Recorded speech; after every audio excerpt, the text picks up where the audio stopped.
अस्सलाम वालेकुम। आप देख रहे हैं डॉक्टर पैट एंड वेट।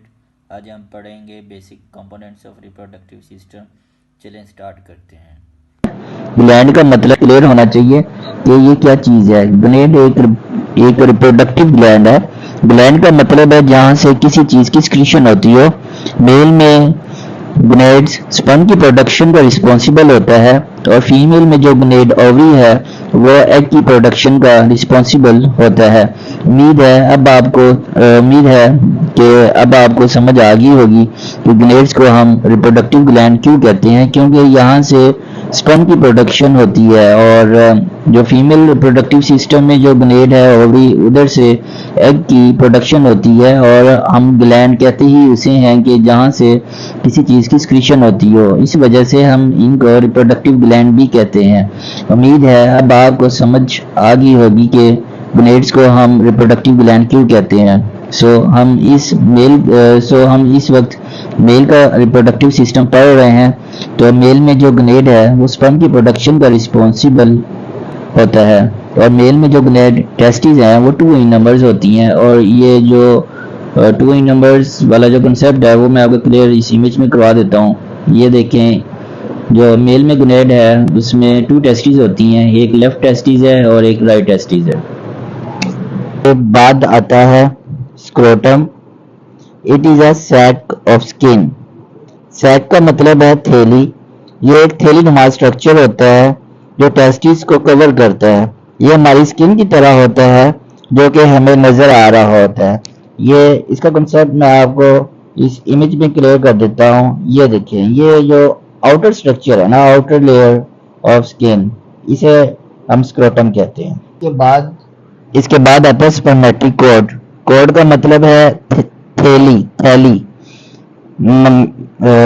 इसके बाद आता है स्पर्मेटिक कॉर्ड। कॉर्ड का मतलब है थैली, मीनिंग बैग। और हम इसे थ्रेड लाइक स्ट्रक्चर भी कह सकते हैं। स्पर्मेटिक कॉर्ड ने हमारी टेस्टिस को स्क्रोटम के अंदर हैंग किया होता है। So a cord that suspends the testes within the scrotum and contains the vas deferens. जो स्पर्मेटिक कॉर्ड में वेस्ट डेफरेंस का पार्ट है, ये एक स्पर्म डक्ट है। डक्ट का मतलब है नाली, लाइक पाइप, और डेफरेंस का मतलब है कैरिंग अवे। सो हम इसे ऐसे ऐसे भी डिफाइन कर सकते हैं, the vas deferens transport mature sperm to the urethra. और स्पर्मेटिक कॉर्ड में जो वेसल्स हैं ये वही काम करती हैं जो कि ये वही काम करती हैं ब्लड सप्लाई का।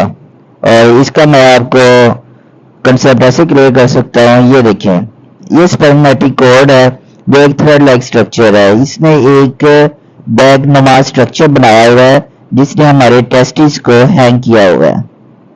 ये देखिए, ये हैंग किया हुआ है। ये हमारी टेस्टिस को स्पर्मेटिक कॉर्ड ने हैंग किया हुआ है।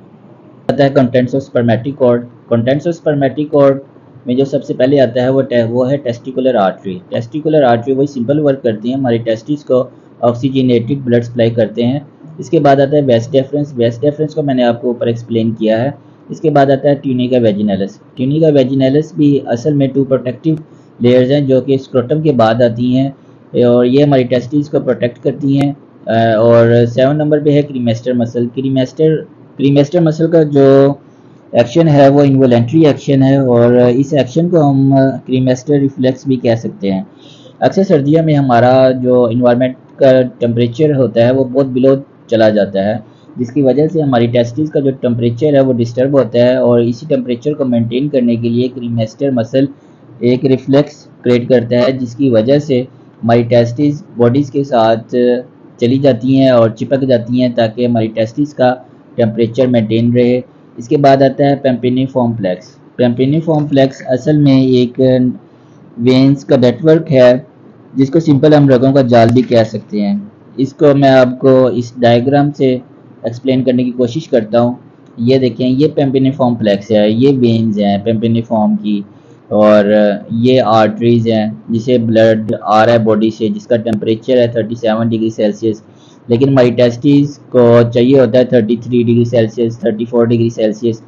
और इसी ब्लड को इस टेम्परेचर में कन्वर्ट करने के लिए ये जो पेम्पिनिफॉर्म प्लेक्स है जो कि एक नेटवर्क ऑफ वेन्स है, ये इस ब्लड के टेम्परेचर को लो करती हैं, मेंटेन करती हैं, जो कि टेस्टिस को टेम्परेचर चाहिए होता है। ये देखें, ये ब्लड आ रहा है आर्टरीज में जिसका पहले 37 डिग्री सेल्सियस है और फिर 37 है, फिर 35 है, फिर 33 है।